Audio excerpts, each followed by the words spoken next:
So in this one, we have the radio relay tower kind of transmitting the sound across the airways through this kind of old radio into the personages of these 5 performers who are in the studio with the letterpress.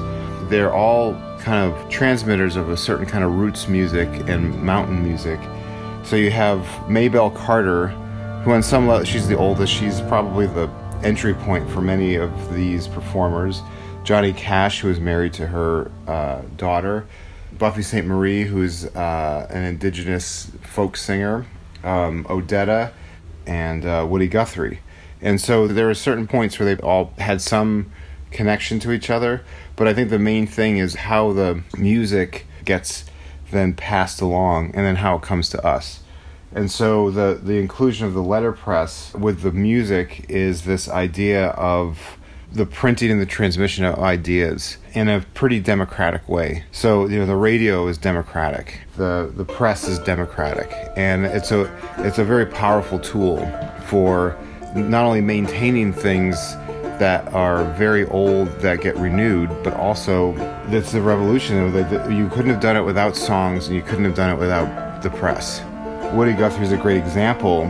We now try to couch him as sort of like this heartland troubadour, but he really was quite a political, radical singer, taking actually a lot of Carter family songs and changing them around to become Union songs and things like that. So this is the culmination of those 5 panels. The first one started with Indigenous emergence, and then Indigenous trade routes, and then contact with these different cultures, and then you have the resistance with the railroad and Harriet Tubman and the suffragettes.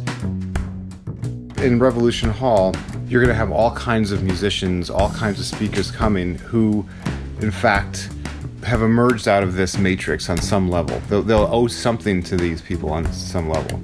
Hopefully what all of these do is it's not this definitive statement, but that it actually will lead people into other deeper roots and grow cuttings out of those deeper roots.